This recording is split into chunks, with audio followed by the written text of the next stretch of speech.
গলে যাবে।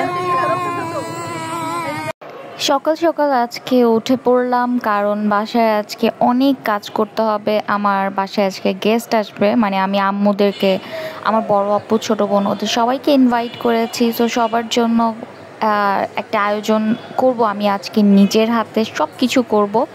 সকালে ঘুম থেকে উঠেই দেখি বাইরে বৃষ্টি হয়েছিল প্রচুর, একদম রোডঘাট ভিজা।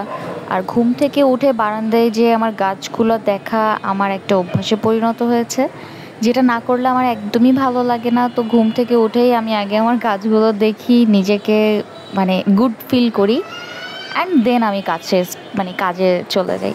তো আমি সব কিছু গুছিয়ে নিচ্ছিলাম, বিছানা টিছানা সব কিছু একটু পরিপাটি করার ট্রাই করতেছিলাম, অ্যান্ড দেন কিচেনে চলে যাব। সো আগে একটু নিজের কেয়ারও দরকার আছে, তাই না? তো আমি সেজন্য হচ্ছে আমার একটু সানস্ক্রিন দিয়ে নিচ্ছিলাম, যেহেতু আজকে অনেক রান্না করব, অনেকক্ষণ কিচেনে থাকা হবে। তো সেজন্য নিজের একটু কেয়ারও করার দরকার।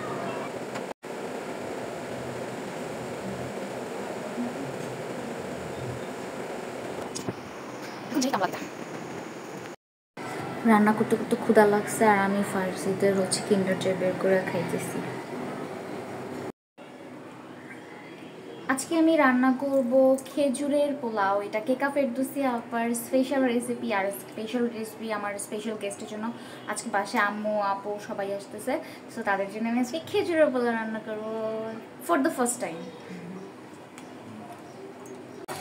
খেজুরের এই পোলাওটা রান্না এত সহজ, আর এইটা এত টেস্টি ছিল।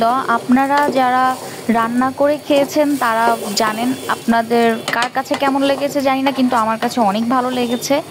খেজুরের পরিমাণটা অল্প দিতে হবে, অনেক বেশি না। যেমন আমরা আলু বোখারাটা দেই, সো ওই টাইপের হচ্ছে খেজুরটা দিতে হবে। আমি যখন পেঁয়াজটা ভাজছিলাম পোলাওয়ের জন্য, তখনই আমি হচ্ছে খেজুরটা ভেজে নিয়েছি। খুবই সুন্দর একটা কালার অ্যান্ড স্মেল এসেছে, এবং আর মাশাল্লাহ আমার পোলাও রান্নাটা ওই দিন অনেক ভালো হয়েছিল। সবাই খেয়ে অনেক প্রশংসা করেছে। আপনারাও একবার কিন্তু অবশ্যই ট্রাই করবেন, অল্প করে হলেও ট্রাই করে দেখবেন যে এই খেজুরের পোলাওটা কেমন লাগে। তো আমি ভেজে নিচ্ছিলাম ভালো করে চালটা, তারপর হচ্ছে পানি দিয়ে দিব। আর এখানে হচ্ছে আমি এখন মাংসটা বসিয়ে দিব।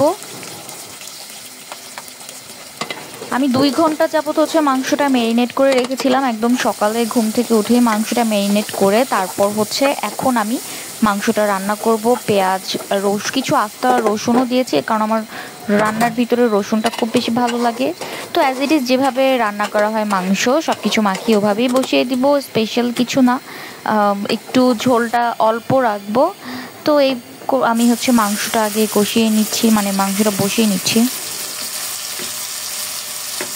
খুব বেশি আইটেম কিছু করি নাই, তারপরও হচ্ছে এক হাতে সব কিছু গুছিয়ে রান্না করাটাও অনেক ডিফিকাল্ট। তার মধ্যে ওকেও নাস্তা করাতে হচ্ছে, ওকেও দেখে রাখতে হচ্ছে, কারণ চোখের আড়াল হলেই ও একটা কিছু করে বসে। তো আমি দুই দিকটা সামলিয়েই সব কিছু করছিলাম, আমার একটু সময়ই লাগছিল। তো তারপরও আমি হচ্ছে ভাবলাম যে একটা ভিডিও শ্যুট করে নেই, আপনাদেরকে শেয়ার করব, যেহেতু এটা ঈদের পরের দিনের ব্লগ।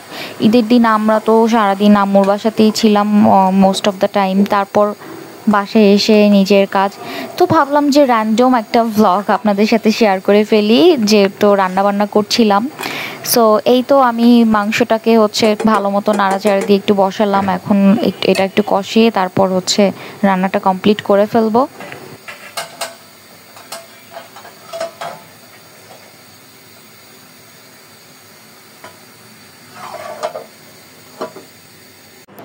তো আমার রান্নাবান্না রেডি। আমি এখন যে ক্লিপসটা নিচ্ছিলাম, এইটা হচ্ছে খাওয়া দাওয়া অলরেডি হাফ ডান। তারপর হচ্ছে আমার মনে হলো যে কী ব্যাপার, আমি তো রান্নার করার পরের কোনো শ্যুটই নেই। সো তারপর হচ্ছে এই যে আমি এগুলো, এই যে পোলাওয়ের মধ্যে ঝোলটা পড়ছিল, পোলাওটাও খুবই মজা ছিল।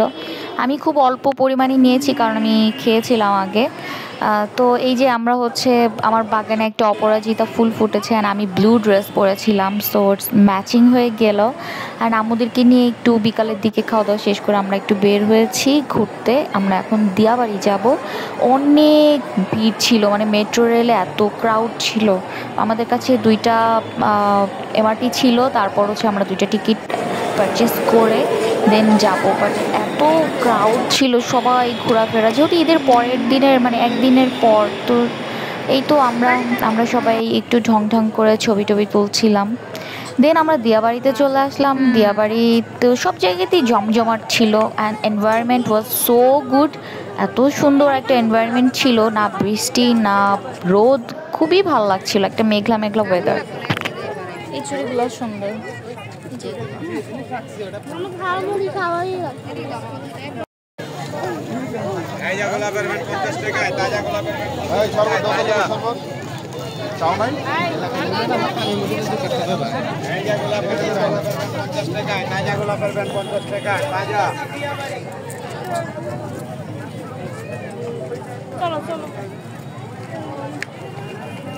কি খাচ্ছ?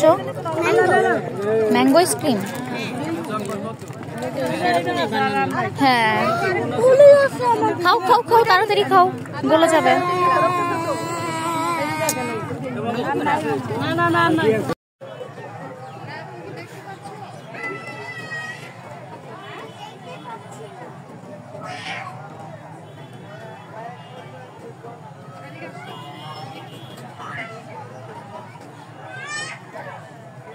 ঘোরাফেরা শেষ করে তারপর আমরা আবার চলে আসছিলাম। তো তখন হচ্ছে আমরা এই লাস্ট ক্লিপসগুলো কিছু নিলাম।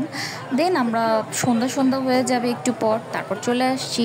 এই ছিল আমার ঈদ ডে 2 ব্লগ। কেমন লেগেছে জানাবেন। আল্লাহ হাফেজ।